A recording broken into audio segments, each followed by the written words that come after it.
You are listening to Lone Star Community Radio on 104.5 KCZWLP Conroe and 106.1 KZCCLP Conroe and worldwide on irlonestar.com.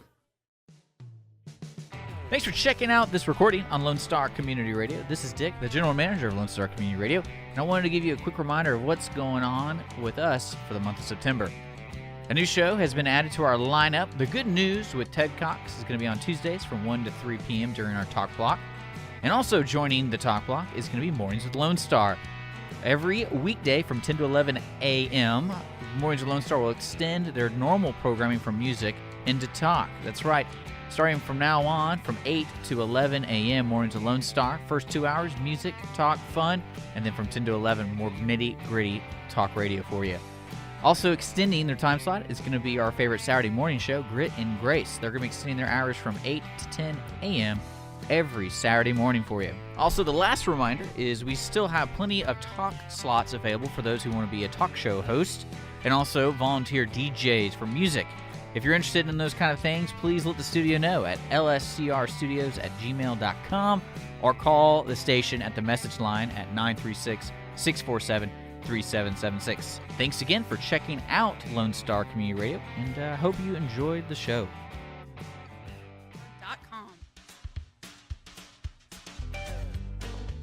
All righty, good afternoon. Glad to have you with us today. And thought we'd hit on a few different subjects today. The agricultural toolbox, we've kind of been through some interesting situations. And in fact, we've had a shelter set up since August 24 dealing with the activities of Hurricane Harvey. And in fact, Michael Potter came in and covered for one weekend there. We were doing live head animals out there and trying to get things squared away on that part. So it's been an ongoing process. And I thought we'd just spend a minute here as we open up the hour here on our program. We'll get into some winter pasture stuff, things like that here in a few minutes. But, the process of what we go through on a disaster like this, and regardless if it's, a storm like this that devastates a tremendous large area or the Tri-County fires that we experienced several years ago, there's a lot of, just reaction and planning that needs to be in place. And that's what is good about right now. And a lot of times, a lot of folks are busy doing other things and not thinking about that. But, we just right now, you take notes and make plans as far as what goes on. As far as our Animal Issues Committee, that's a committee that was actually formed years ago. It's come out of the governor's emergency management plan, and each county was supposed to initiate an Animal Issues Committee, and ours is in place, and it actually responds directly to our director of the OC, Darren Hess, and then also our county judge, Mr. Doyle. Judge Doyle are ultimately who we respond to in situations like this. But really it was kind of amazing on this situation here, because we actually had a planning meeting on August the 17th, going over our plan, what kind of things we need to be looking at. And then a week later, we were actually implementing that plan and setting up crates and, handling food products coming in, all sorts of materials that go for individuals, whether they're on that site or distributing products to them, to others out there in remote locations. And, it was a challenging, but it's a lot of things going on in this world. But as we've seen, the ability for everybody to respond and help each other out has been overwhelming. And again, we were blessed. We received so many things from across the country. It wasn't just the state of Texas. We received truckloads of materials from all over the United States, and it was a real blessing. And the fact that people responded like this, and again, we've started moving things towards Florida and helping other folks out. And there's other places of need, and whatever we had extra left over, that it needs to be shared, and those resources not gone to waste. But like our committee is going to sit down here after the dust kind of settles and take notes on what actually happened. And whether it be your family or our committee that was dealing with small animals, large animals, lots of different types of livestock, domestic pets. We had rabbits and chickens and goats and everything else show up at our sheltering center there at the fairgrounds. Lots of horses, and we had lots of dogs and cats. And again, there's things that we go into this and making sure that every animal is handled properly. We document when they come in, they document when they go out, so we know that they're returned to their owners. So that process needs to be in place, and that's why, for a person who is about to take some kind of an animal, whether it be a horse or a dog or a cat, to some kind of a center, having information as far as that animal goes, vaccination records on our horses. Did they have a negative Coggins? What's their vaccination schedule? Because we've got animals coming from all over, and if we know that they're in good health, then that puts other folks at less risk as far as their resources or their livestock. So again, those kinds of things we need to have records of, documentation when you come in. That makes the life a lot easier on us because we know how we can stall those animals. Small animals, when they came in, if they had no shot records, no kennel cough shots, things like that, that puts a lot of other animals at risk, and we try to make sure that we quarantine those animals and handle them a little bit differently so we didn't get everybody else infected or exposed to some kind of a problem. So again, making notes on what we did, what we can do different. Same kind of thing as at your house or your farm or your ranch. The preparation, yes, Harvey was excessive, a lot more than what we anticipated as far as the damage and rainfall amounts and things like that. But at the same time, we had some heads up. We had some time to start to be proactive and move things along. And again, as a landowner or as a resident, it's our opportunity or our responsibility to heed those warnings and take actions. And if you're in a situation there where you can be placed in harm's way, you may not have the resources of the trailers to move animals. We made some contacts. You need to make contacts ahead of time and not wait till the water's up there knee deep to start asking for help. Those kind of things happen earlier than that. And there's lots of places to move animals to that are out of harm's way. And that's that planning process. I mean, we had folks hauling animals up there north of Dallas and going into Oklahoma. Lots of barns, stables, facilities up there that could house animals and hold them safely. And that way they weren't in harm's way. But, that doesn't just happen at a spur of a moment. You need to make some contacts, and that's that planning process. So, again, where were we short as far as what we didn't have in place? And again, anticipating the numbers of animals that came in. And again, same way as your home plan. You've kind of got some ideas. We talk about having an emergency management plan, how to exit the home, what resources need to be in place, emergency contacts for family members. If not everybody is there at one time, who's that central person we locate and call and make sure that we can account for everybody. And we're doing the same thing with our committee members. We've got a cross-section of people that serve on that Animal Issues Committee, and it's law enforcement, it's veterinarians, it's horse owners, it's county officials, and everybody is talking. And like I say, we can count for what's going on, keep a tab on what our inventories are, where we're short, what resources need to be reallocated, and then move those to areas of need. So again, having that process there in place, whether it be your own personal situation or when we've got something going on at the regional level, like we're relocating, then knowing where our shortfalls are. And then, did that plan, what in the plan didn't work? I mean, if we had some things that just didn't work and they were an obstacle, that's the kind of things that our Animal Issues Committee, we're going to stop and look at and try to readdress those and make sure we're better prepared for the next time. And hopefully there's not anything as big as Harvey is, but again, there's going to be isolated incidents that will occur. And that's our obligation to make sure that we're prepared for those types of situations. And that comes back to the individuals there at the home then too. If you don't have access to a trailer or transportation, that's something, maybe a long-term goal. We need to have that resource there, and not so we don't have to rely on somebody to help come bail us out, because that's when, we saw a lot of that this go around here. Water started to rise and just animals were needing to be rescued or moved. In many cases, they didn't need to be moved far. I mean, everybody's, the quick response is to gather up and haul them a long distance. But, there are areas close to their home base that could be high and dry. We feed them in that location. That way it's less stress on them, and we can account for where they're at. So there's different approaches that can be done. And again, they don't have to be moved a long distance. Just move to an area that we know is safe, has got some resources to them. We can get to them. We can put food and water out. We can get fencing as such that we don't have to worry about animals getting loose, getting out on the roadways, things like that. So again, what didn't work, that's the kind of things you need to make note of right now. And then what resources do we need to have in the future? We were blessed this go around. Again, several years ago, the East Montgomery County Improvement District provided us with a grant, and we purchased 100 medium-sized kennels. And that was our seed stock for when we started setting up on August the 24th. We had 100 of those kennels there at the extension office and got those down out of the attic, started setting up, so we were starting receiving animals. And again, there was such a tremendous outpouring of resources, lots of food, the more kennels, the collapsible, the plastic kennels, leashes, just everything in the world you can think of started coming in. But we needed to have something up front to get that station up and running. So that's the kind of things we need to make sure we have in place. And you, as a person in a home there too, if you know you're going to be leaving your home, having some kind of a collapsible metal kennel that you can grab and take that with you and then put that up.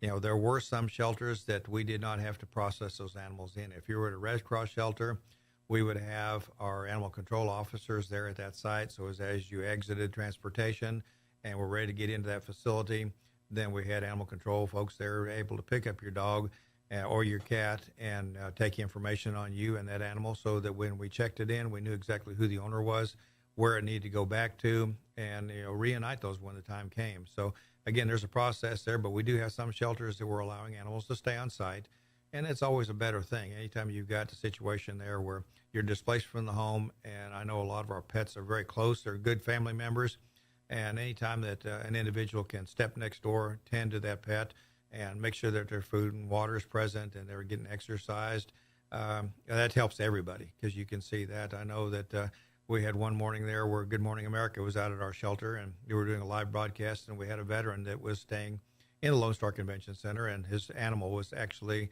in our shelter site, and he was able to leave the shelter, come up there to the facilities about 6 o'clock in the morning, and you could tell that pet, that big old white dog of his, was just overwhelmed to see him again. So he'd run up there each day. The two of them had visited a little bit, and then he went back to the shelter, but the two of them were able to keep tabs on each other, and it makes a big difference as far as the stress on people. The dogs are not under as much stress, cats, and then the owners. They're always wondering what's going on with that animal. So it's really critical that we look at those types of things. And again, I mentioned earlier on as far as livestock, and again, the state lifted our negative coggins requirements this go around during an emergency situation. They did, but in a situation there where an animal is picked up and moved from a site and goes to a quarantine or go to a receiving station, by law, that animal is supposed to have had a negative coggins to be out on the road. And if it winds up at a shelter or something like that, by law, then it's actually have to have blood draw and a negative test run before it leaves that facility. So if you've got that documentation in place, make sure that you've got that with us. So when we do show up at a facility, we've actually got that documentation with us, and we don't have to worry about it. But again, with Hurricane Harvey, the Animal Health Commission did waive that requirement, so that we had animals that were having blood drawn. But again, it's good to have that test in place. But in emergency situations, sometimes that is waived, but can't always depend on that. So if your animal does leave, and realizing that if you don't have a negative coggins, by law, it's going to have one drawn before that animal is able to leave that shelter facility. So those are the kind of things to be aware of. Your shot records on your livestock. We always talk about the kiddos' shot records, but again, we've got family members there as far as pets and livestock that we are responsible for their health, and that's some of the things that we need to be responsible for. So take that time and look at what has happened. I know we're still recovering. We're a long ways from being back like we need to be, but think about what has gone on. Make notes, and as things start to settle and life kind of returns to some kind of a normalcy, then you can sit down and kind of look over those notes and see what we need to do different for next time, and just being prepared so that we can try to lessen the amount of catastrophe and loss that goes on. But again, when you got water levels like we saw this go around, it's kind of hard to ever predict those types of things. Well, let's take a break right now and go back for some commercials, and we'll be back in a few minutes on some cool season annuals.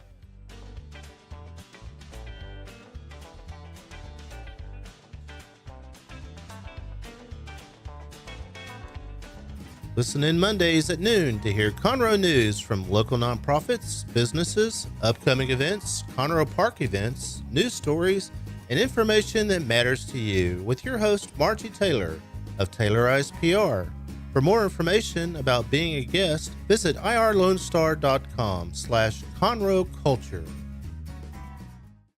Don't forget to download the Lone Star Community Radio app for your Google Play or Apple Store. Bring Montgomery County's community radio with you anywhere with your smartphone or tablet. If you are in the Conroe area, tune in on FM. That is Conroe's FM 104.5, 106.1. Hey guys, I'm Joey Savage. Corey DLG. We are Nerd Thug Radio. Catch us every Monday from 1 to 3 and check out our website, nerdthugradio.com. We like to talk about quilting, horseback riding, and baking quiche. Actually, we don't, but we do like talking nerdy to you. That's right. Every Monday from 1 to 3 p.m., hashtag talking nerdy to you. A Lone Star Community Radio is ready for the summer. If you or anyone you know is looking for summer internship opportunities, a Lone Star Community Radio is a great place to grab the mic and be on the air. A Lone Star Community Radio offers a great opportunity to those interested in learning about the radio world all year round. Be an on-air personality, talk show producer, or YouTube, TV, podcast editor. Contact the station at info@irlonestar.com or call the station's message line at 936-647-3776.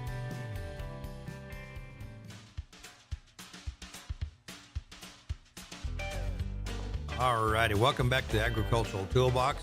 I thought we'd spend a little time now, and all of a sudden, like I said, we went from hot, and I guess it's still pretty warm if we consider what's going on outside, and the evening temperatures are not cooling down very well. In fact, we were visiting with some families yesterday as far as trying to feed their livestock for shows and things like that, and you know, it's so warm in the evening time that the animals, the steers and heifers, are not wanting to eat very well until it's way late in the evening. And so that's just kind of everybody's suffering right now. But it is time to start thinking about some winter feeding programs. And whether we're talking about horses or goats or cattle, we've got a real opportunity in looking at, you know, the hay that we've got put up or hay that we've purchased, and then also looking at the use of winter annuals. And we'll talk a little bit about that in a minute. But I want to mention a couple of things there. We've worked very closely with our Montgomery County Soil and Water Conservation District, and that is a group of volunteers that have got some state funding and local funding that help things out with some of our program and educational activities. But one thing we started several years ago is going to be a forage or a hay testing program, and basically they are funding the cost of sampling hay, and that way gives an opportunity for producers, whether you've bought the hay, purchased the hay, or grown the hay yourself and it's in the barn. Let's go ahead and run an analysis on that grass and see what you've actually got, because you may have an idea about what it should be or what it's traditionally been as far as protein level, acid detergent, fiber, total digestible nutrients, but we can run an analysis on that and find out exactly what the feeding value of that hay is. And that way we can better utilize it. And it may be, and it's a cost savings type of situation there. If the hay is extremely good quality, then we can feed less of it or not have to worry about supplement to go with it. But at the same time, you know, if we're feeding a poor quality hay to an animal and we start to see a loss in body condition, then we'll have to spend more money as far as, you know, supplement and making sure that we're balancing their nutritional needs. So, you know, it's knowing what we're feeding is the critical thing. And, we've been blessed to have the Soil Water Conservation District fund this opportunity for several years. So again, we anybody that's got a hay and whether purchased or grew it themselves, that's going to be utilized for livestock use, you know, let's go ahead and pull a sample on. I do have a couple of coring devices that make it really easy to pull samples out of bales, but we're still going to sample, you know, 6 or 8 bales of that load of which you've got, you know, there in the barn, and have those samples to our office, the Montgomery County Extension office, by October the 2nd. And then we'll take all those over to the lab, and we will go ahead and have an analysis run. And the results will be backed by a program we've got on October the 26th. And Dr. Vanessa Olson is one of our forage agronomists out of the Overton Research Center. And she's actually going to be down here that evening. We've got a program that starts at 6:30 in the evening. And she's going to be discussing the best use of winter pastures. And at Overton Center, they do a lot of research as far as varieties, comparing small grains. It would be oats, wheat, rye against ryegrass, and a lot of our legumes, our clovers, and how those can be utilized. And again, they've got tremendous value as far as a winter grain, a winter pasture type of plant is got typically much higher nutrient value than we see with our warm season perennial pastures. So it's an excellent opportunity, and figuring out exactly what our forage needs are going to be. We don't need to plant fence to fence with these types of forages. We can plant smaller traps there and just utilize them for 2 or 3 hours a day. If your schedule will permit that, you know, we can turn an animal in on a winter pasture there, and they can graze for 2 or 3 hours and meet the nutritional needs of protein and then kick them back out and have them opportunity chewing on some hay and pacify the rest of the day. So they don't have to have full-time access to a winter pasture, whether it be wheat, oats, ryegrass, rye, or clover. So there's opportunities there. But on Thursday evening, October 26th, we'll have those results back, and I'll actually have some samples from hay that has been submitted to the lab, and we'll kind of use that as an educational opportunity to look at that, hay, because when you get to everybody kind of looks at hay, and they always I always ask them, well, what's the first thing that you consider when you're looking at a stack of hay there, or trying to figure out which one you want to buy? And invariably, it's always the first response is going to be the color of that hay. And when you get to looking at the true analysis, the color of that hay just means they've done an excellent job of curing and baling, but it has no indication at all as far as the quality of the hay that's inside that bale of hay. So, that's an educational opportunity we'll take. We'll provide you some samples of hay, and then let you kind of evaluate them, look at them, and give your best guess on what they look like. And then we'll turn over and show what the nutrient value actually is of that hay and see if we're on target, because I've seen some of the best looking coastal Bermuda grass have a crude protein level of 4% and an acid detergent fiber of about 36%, which means there's almost nothing there as far as nutrient value. It makes excellent bedding material, but that's the kind of things we'll look at. But it's a nice, pretty bale, but it may not have any feeding values, and that's the kind of things we're going to focus on that night, utilizing winter pastures and then feeding your hay appropriately for the type of livestock that you're going to be utilizing it on. So that'll be an excellent opportunity there for you to look at. Another program coming up, let me just hit on a couple of things right quick. On October the 13th, the 2017 Cow Country Congress is going on. That's a multi-county program that is planned each year by there's 7 counties up there. There's Walker, Madison, Leon, Houston counties. There's several of those guys work together to put together a program. But on Friday, October the 13th, they're at Santa Rosa Ranch in Crockett, Texas, out on 21. They will be doing a program. It's a combination of a ranch gathering and an educational program there with Extension Service and Cattle Raisers Association, looking at talking about grazing, animal health, and also has some industry representatives there, agricultural industry representatives, as well as state and national elected officials will be there at that time also. So good opportunity there. The program starts, see my note there as far as when it goes, but it's on the 13th, and I'm not seeing a time. So you got to pre-register, and then they will get you lined up on that date. But Friday, October the 13th, I know it's a day-long program because I've talked to them, but some of them on the educational aspects and planning prospects. And again, Friday, October the 13th, there at Santa Rosa Ranch, and I think it starts about 9 o'clock in the morning. But double check with that on your registration. Also, another program coming up is going to be our Southeast Texas Grounds Maintenance Conference. That's going to be on October the 19th. It's going to be a Thursday, and again, another opportunity there for anyone holding a TDA or a structural pest control license to get 5 hours of educational credit. And again, that particular program, we're going to be talking about feral hogs. We're going to be talking about laws and regs update on your licenses, insects in the landscape, then also some of our termites. Again, there's some, not only are they in structures, but they're actually out there damaging forages. And then also an update on the turf and ornamental type of management. So a good cross-section there on that particular program. And, it's got a registration fee. You can go to our website, the Montgomery County Extension Office website, and download that application form. And I think October the 9th is kind of the pre-registration deadline. That gives us an idea to get program materials ready. And after that, they bump up the fee a little bit. But you can pre-register going to the form on that website. One other opportunity I want to mention also, kind of planning, December the 15th is going to be a drop-dead deadline for our, I just mentioned about Soil Water Conservation District funding a forage testing program. They are also going to pay for a soil testing program campaign. And again, same way, we promote soil testing and as a way to figure out exactly what our nutrient levels are in that ground, whether you can be grazing that pasture, raising hay on it, might even be a garden site. But again, knowing what the nutrient levels are at, kind of everybody focuses on nitrogen, but potassium and some of those other nutrients, secondary nutrients, are as essential as nitrogen. And, our productivity of that soil is only as good as that limiting nutrient.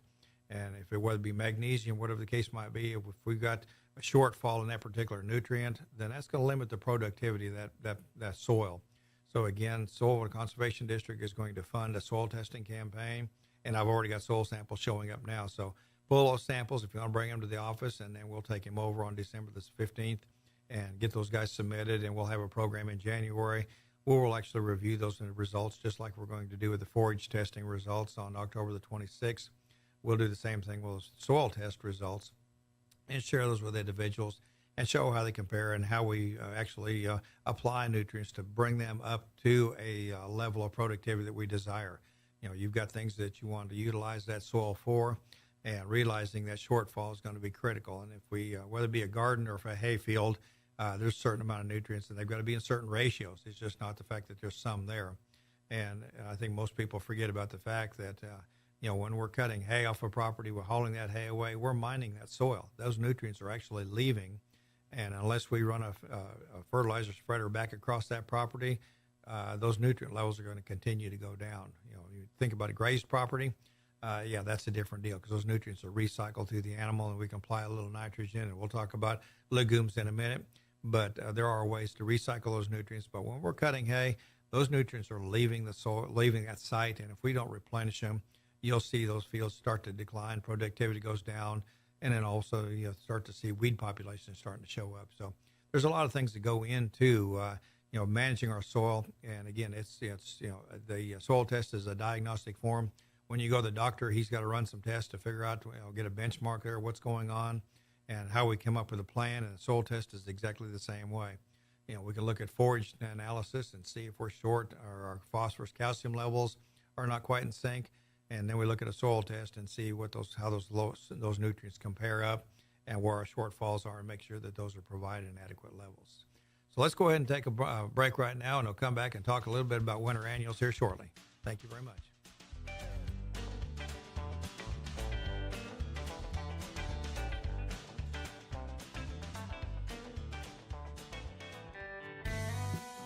A Lone Star Community Radio is Montgomery County's radio station with talk, music, weather, and traffic for Montgomery County. Have a question or comment about one of our shows? Want to know how to reach a host? Just contact the station at irlonestar.com or call in and leave a message at 936-647-3776. Get involved with your community with Lone Star Community Radio.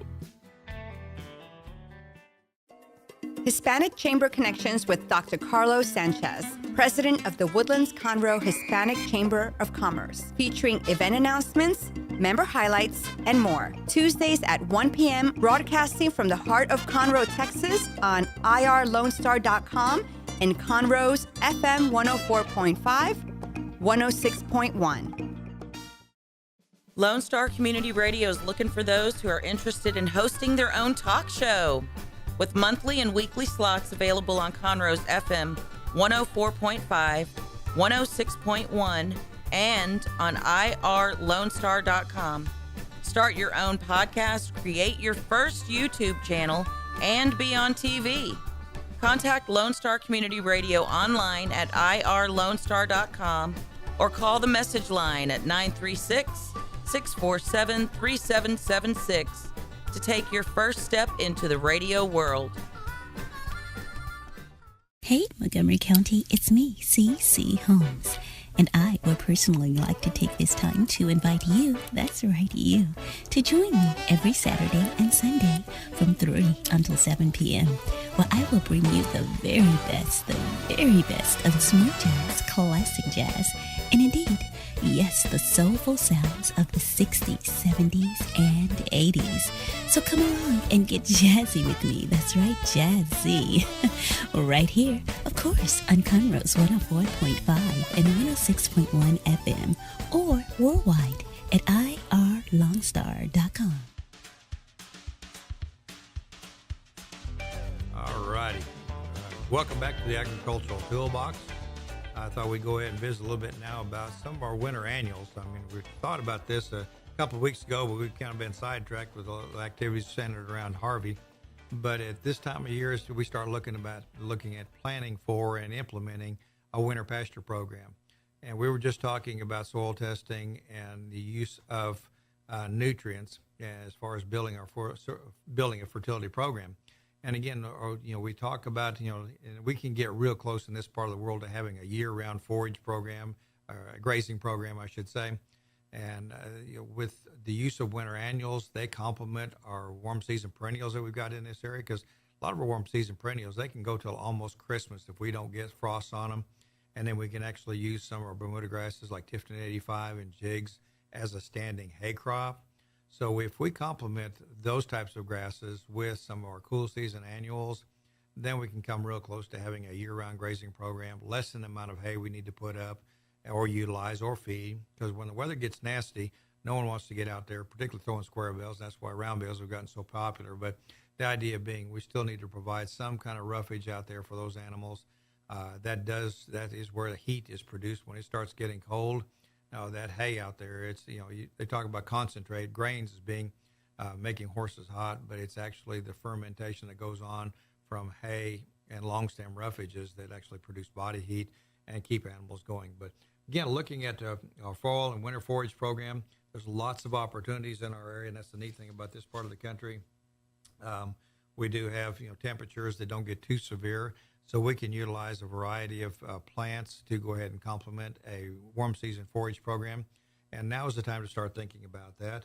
And again, not waiting too late there as far as sources. I'm not hearing of anything right now as far as shortfall on seed. I know we've seen that sometimes in the past where ryegrass was short. Parts of the northwest part of the country were having problems putting up seed. So a lot of our ryegrass and those kinds of materials maybe were short in production, which would limit the amount of seed that we've got to utilize down in our part of the country. But Dr. Olson, as I mentioned, was going to be here on the 26th, but she's sending out some information, making us thinking about getting ready for the winter annuals. And again, we've got such a tremendous variety of soils in our area. So you need to think about, is this particular oats or wheat or rye? Some of our cereal grains can be well used in this area. They are planted a little bit different. We'll talk about that in a minute. But some of our oats provide extremely quick early grazing. So if we've got some separate pastures there, we might look at trying to put some oats in one area, coming with ryegrass in another, not necessarily going ahead and crossing those guys up or blending them together, because they've got different growth patterns, and realizing that when we do plant or make a selection, we want to do everything we can in that particular pasture to make it as productive and as successful as we can. And one of the first things we need to look at is variety selection. And if we're in an area that traditionally gets cold weather, then we might want to look at cereal rye, because it's very winter hardy. If we're going to have little need an early graze, that's where oats would come in. Wheat is just kind of a good one there in the middle there that has some good productivity. A lot of people will use that. They use cereal grains and realizing they need to be planted a little bit different, a little bit deeper. But the idea being that we need to go ahead and our site preparation, we're going to run a forage test, or soil test, I should say, and make sure we know where our soil nutrient levels are at. Because a lot of these winter-type plants, they do need extra potassium and phosphorus, so we need to make sure that we're knowing where we're at on that level. And at the same time, then we start looking at that site. One of the most critical things we need to do is make sure that that site where we're going to plant winter annuals is grazed down or mowed. And the idea being that, if we've got a lot of tall standing vegetation there, that's going to shade out any type of winter annual that's going to try to germinate and initiate growth. And a good solid pasture, we've talked about this in the past, a good productive winter or warm season perennial pasture, whether it be ryegrass, Bermuda grass, Bahia grass, even some of the fescues, things like that. A good solid stand of grass is going to shade that ground and keep weeds from being competitive. Well, the same thing is going to happen in the fall when we're trying to initiate plants. If we've got a lot of tall standing warm season perennial grass out there, the sunlight's not going to get down there, and we're not going to have a very successful winter pasture. So in that situation there, we need to go ahead and get it grazed down or mowed as shortly as we can. And that's going to be less than 3 to 4 inches in height is what we want to be looking at on those situations there. Once we get that site prepared and we've identified kind of which way we want to go, then we need to look at what we're actually going to do. If we want, and I think, most, probably 99% of the people in this area will use ryegrass as their primary winter annual. And again, the planting rates will vary a little bit on that, but ryegrass is very forgiving. It will grow on a tremendous variety of soils out there, and it will tolerate some shortages in nutrients. But if we've got things right, you will really see it shine and produce a tremendous amount of vegetation during the winter months. And lots of grazing into the spring. But when we're looking at those types of that planting material, the ryegrass only, if we're going to use a pasture like that, we're looking at 25 to 30 pounds of seed per acre. And again, there's a tremendous number of varieties out there. And there's tetraploids, there's diploids as far as the genetic makeup of these plants. And you can actually, I mentioned earlier, Dr. Olson's up there at Overton Research Center. You can go to their website, overton.tamu.edu, and they have got variety trials. And you can look at several years' worth of comparisons on productivity and see, again, Gulf is the standard that's out there, but there's Marshall, there's Jumbo, there's Beef Builder. There's a number of varieties out there that some people prefer. And again, Gulf has been out there for a long, long time, and it's kind of the benchmark. But we do have a number of other varieties out there that are awfully good alternatives. And if we visit with our feed store and get some of those things ordered, we talked about planning. And again, if you've got another variety you want to utilize, get with your feed store and have them order that product in so it's there when you get ready to plant. Ryegrass, again, is very forgiving. We can plant it, from the surface to half inch deep. So it does not require much cover. And we'll talk a little bit as far as site prep in a minute. But then you look at the use of those particular pastures, and typically you figure February through March, April, and May are going to be its strongest times of producing a world of vegetation. And again, when we get to May, that's when we need to start shutting it down so it does not show shadow or overshade our warm season perennial pastures. And it might be a situation if we don't have enough grazing pressure, we're either mowing it, baling it, or spraying it with a herbicide like glyphosate and suppressing it so that the Bermuda grass will come on. If we want to go small grains only, that's what we talked about, oats and rye and triticale and wheat. Those are other options out there. Our planting rate per acre is going to be between 80 and 120 pounds of seed per acre. And then realizing this seed is much larger than what we're talking about with ryegrass. So, yeah, we're looking at a much larger or much more pounds per acre. But, again, you're dealing with a much larger seed. And there's also some planting depth on it. We're looking from 1 inch to 1.5 inches deep. So if you're looking at a cereal grain, throwing it out on top of the soil is not going to be very productive, and you are going to see a tremendous amount of seed not germinate and be productive. And you get a little bit earlier grazing. It's typically available right after Thanksgiving, and it'll go till April, and then we start to see it fade out. It starts to warm up. Day length gets longer, and those cool season annuals will start to fade on us. The ryegrass small grain mixture, we cut back on our ryegrass a little bit, looking at 20 to 25 pounds of ryegrass per acre, and you can still keep the cereal grain up there at 80 to 120 pounds. And again, looking at April to May as far as those pastures' productivity levels. So you're looking at some things there. And then we get into legumes. We talked about that, but ryegrass and legume type situations, we'll cut back a little bit more on our ryegrass, 15 to 20 pounds per acre. That's going to still be a surface to 1/2 inch deep, and its availability is February to May. When we start throwing in some legumes, that's going to be our clovers, vetches, things like that. You're looking at pure live seed. Most of that's going to be 6 to 8 pounds per acre. And again, that's from the surface to less than 1 inch deep as far as planting. We get it much deeper than that, we're not going to see it come up at all. It was just buried too deep and it will not emerge. But again, that's going to be February to May on that situation there. And again, got a couple of options there as far as site preparation. A complete seedbed preparation. A lot of people are just they're afraid of damaging their pastures. So when we're talking about a complete seedbed preparation, we're disking that pasture 2 or 3 times, turning under the standing vegetation. Warm season will be Bermuda grass, bahag grass, and they will damage the bahag grass pasture. But Bermuda grass pastures will thrive under this kind of management. And then we're going to come in there, and if we're short on phosphorus, potassium, magnesium, we can apply those at this time during site preparation. Then we come in there and plant, drag, roll, and then we're ready for that thing to emerge. Other situations there is going to be light disking or moderate, minimal amount of site preparation. We're going to mow it, the pasture as short as we can. Then we're going to set those discs almost straight. You're going to run across that pasture and basically cut that sod, disturb the soil some so that when we do broadcast that seed, it's going to be able to make direct soil contact. And that, again, gives it that opportunity to germinate. And, again, we can actually drag that pasture or even turn animals back in on it for a little while, let them walk across it, stomp that seed in, and help with planting activity. So we can do it that way. And then, again, just overseeding existing pastures, just running across it, broadcasting it, and dragging it. That's a third option you can do. But a little bit of site prep does enhance tremendously the amount of vegetation that we can receive out of this pasture. let's go ahead and take a break, and we'll come back after these commercials and talk a little bit about clovers and their benefit and how they can help us out.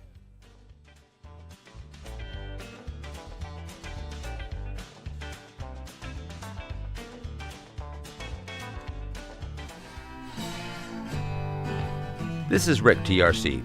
Every Monday through Friday from 3 to 7, I play today's country hits on my show, Afternoons with Lone Star. The type of music that makes you want to get off your seat, stomp your feet, sing along at the top of your lungs, and not care who hears, on Lone Star Community Radio, Conroe's FM 104.5 and 106.1, and as always on worldwide, irlonestar.com. A Lone Star Community Radio is Montgomery County's radio station with talk, music, weather, and traffic for Montgomery County. Have a question or comment about one of our shows? Want to know how to reach a host? Just contact the station at irlonestar.com or call in and leave a message at 936-647-3776. Get involved with your community with Lone Star Community Radio. Don't miss Lone Star Community Radio on TV and YouTube. Our talk show and music shows are featured on Our City TV, Suddenlink Channel 12, and have their own YouTube channel. Make sure to subscribe to keep up with posted shows and comment on them below the video. Relax with a cup of joe or your favorite drink for the Conroe Lake Conroe Chamber of Commerce Chamber Chat. The show airs on the first Tuesday of the month at 11 a.m. on Lone Star Community Radio. Join hosts Courtney Galley and Brian Bondi as they chat about the Chamber's events and programs for the month and invite Chamber members into the studio to talk about their upcoming events and businesses. Learn about your Chamber with Chamber Chat every first Tuesday at 11 a.m.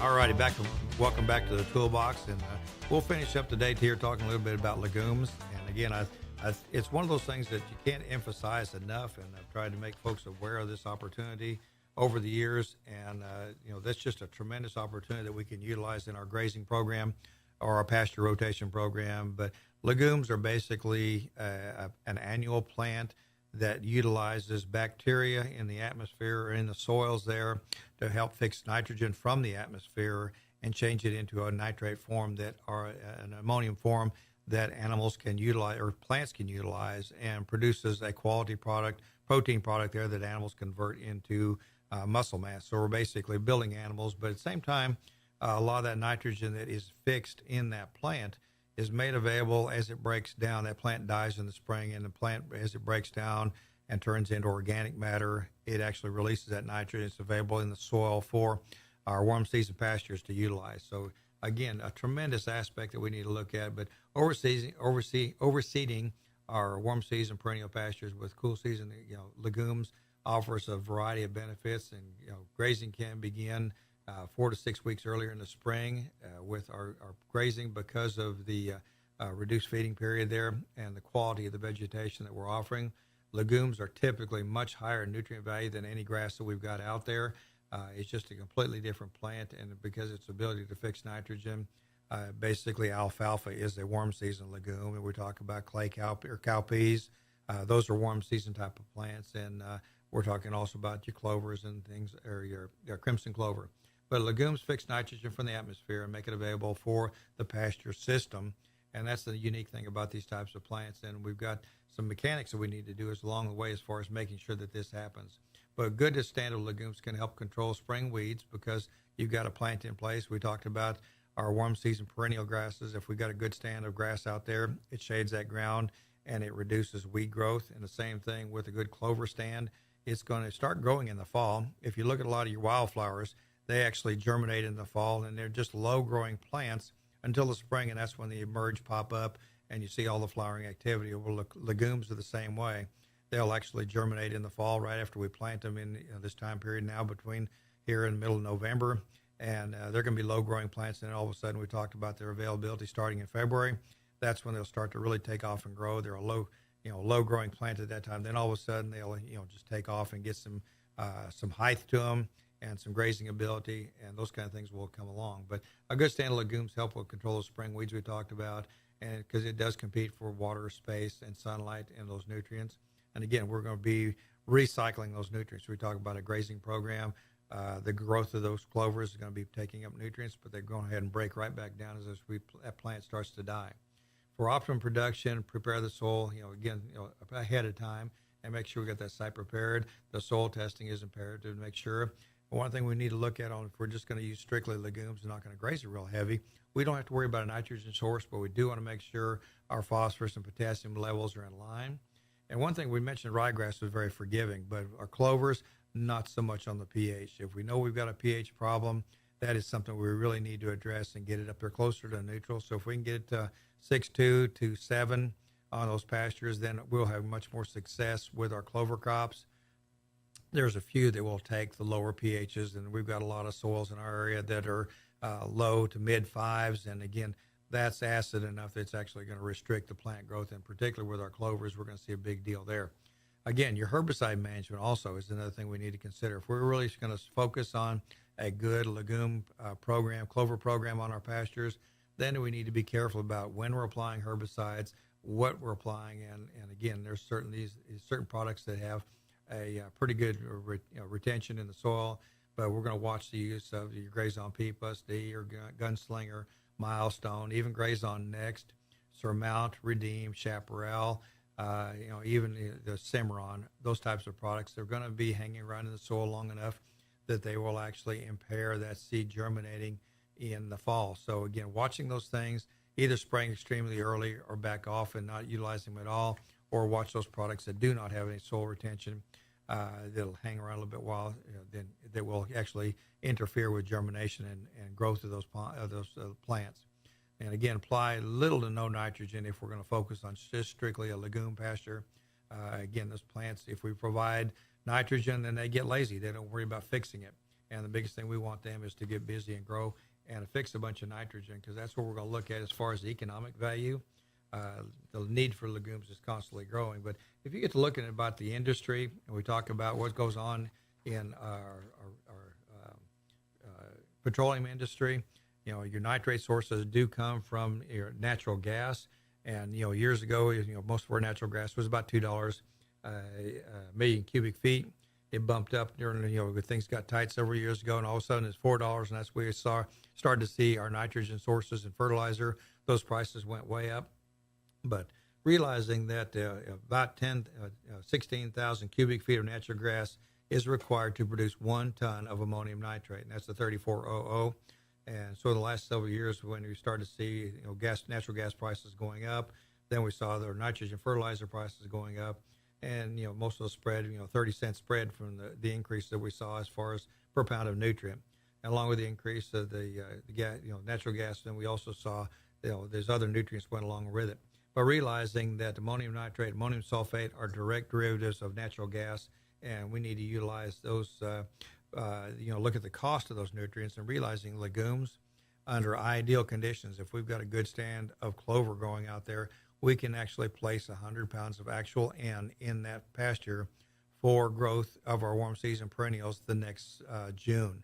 So again, looking at the fall, planting those pastures, getting them growing good, taking care of them, letting them reseed so that we get plenty of plant growth, they will fix a tremendous amount of nitrogen in the soil. So forage legumes provide other benefits. Again, we talked about the 100 pounds of nitrogen. They also have much more nutrient value and higher digestibility than what our grasses are. And they will be higher in also protein, calcium, phosphorus, and magnesium than what our grasses are. So again, magnesium many times is a shortfall in our diets, and particularly on our beef cattle. And it's something we try to source through mineral sources. But again, if our legumes can make up that shortfall, that makes it much more easier for us to balance the diets in our animals. But overseeing of warm season perennial grasses, these cool season legumes extend the grazing period, and thereby reduce the labor costs involved with those pastures. We can actually continue to graze. We talked about standing hay crop out there in our pastures utilizing warm season perennials. We can overseed those, so they'll get a little bit of a Bermuda grass mix along with clovers, so they're not strictly getting a clover diet. And again, that reduces the amount of bloat and the health problems we might see. But having a mix of long stem roughage along with the clovers we'll balance that diet out, then we can keep those animals growing much better. Again, we're looking at just the way that fixation occurs. And again, most of the nitrogen is most limiting for plant growth. The plant's legume ability to use nitrogen from the atmosphere. Again, we realize that our atmosphere, 79% of the air is natural gas. And when we get to looking at plant use, we're actually looking at a movement of the rhizobia that's in the soil. And most of our soils don't have the exact variety of rhizobia in that soil. So that's why when we're looking at buying clover seed, if it's not a pre-inoculated seed, in other words, it's got a seed coat treatment on that seed, you need to buy the correct rhizobia. And that's going to be, there's different families or types of rhizobia, A, B, C, H. There's several rhizobia, and they're all designed for particular varieties of clovers. So we need to make sure if it's not pre-inoculated, that we inoculate that soil with the correct rhizobia. And that rhizobia is critical for interacting with the soil and providing that ability to go ahead and pull that nitrogen gas from the atmosphere, transforming it to ammonia, which is NH3, that converts to ammonia, which is NH4, and that's the form of a nitrogen source that the plant can utilize. And the ammonium is also the same, what we're seeing in fertilizers. I mentioned the 3400 or the 2100, that's the ammonium form. And again, that's the particular formula that the plant can utilize. But nitrogen fixation process between the plant, the legume plant and the rhizobia bacteria is referred to as a symbiotic relationship. In other words, they both help each other. The rhizobia need the root system there to survive. And then again, the legume or the clover is going to be able to take advantage of the nitrogen that's being fixed, more plant growth, and provide a better quality plant for our animals to utilize, or just the fact that we might be just utilizing that particular plant as a green manure crop, as we call it. If I've got a very poor quality site that I'm trying to establish, we oftentimes talk about trying to just provide plants for grazing pressure. There's many soils that we're just needing to increase the organic matter levels. So many of our gardens, you may start off with a sandy site, raised bed, and you start adding things to it. And it's kind of hard to do that on a pasture that's out there 10, 15, 20 acres. But legumes are an excellent green manure crop. In other words, we're going to let that plant get up. We're going to turn it under, and that provides an organic matter source that we can enhance that soil with. And anytime we start to increase organic matter levels, we see better moisture retention, nutrient retention, and better plant growth. So those kind of things complement each other. We do the same thing with the garden, and we do the same thing out there at pasture. But in a pasture situation, we're not able to haul things out there and go ahead and renovate that. So we're going to utilize plant material to help us improve that soil and improve the productivity of those sites. So again, looking at those clovers, the nitrogen transfer that occurs, that actual 100 pounds of nitrogen we're putting in our pockets and putting in the pasture is going to greatly enhance the productivity of that pasture. But again, look at that, plan your process right now. Again, it's still a little bit warm, but as soon as we start to see 85-degree days, time highs, then it's going to start to look at that time period. We can start planting. If we start to wait for those 60-degree nights, that's when our Bermuda grass, warm season perennials will slow down their growth, and we actually stop the competition that's going on. So we can do some mowing, either excessive grazing, get those things short, and then wait for those conditions to get right so that we don't have hot days that can actually damage young growing plant, clover, ryegrass, wheat, any cereal rye grain or cereal grains that we want to talk about planting. Again, let's look at making conditions right. So cooler days, cool nights, plenty of moisture, getting our soil fertility levels correct for our goals. And then let's see if we can't get some winter pastures up there to help us save on some hay and improve the health of our animals. So let's go ahead and wrap it up for today. And again, we appreciate you being with us. If you've got some questions, we've got lots of materials on our website, or give us a call at the County Extension Office, and we'll sure help you set some goals and work towards those goals. Thank you for being with us.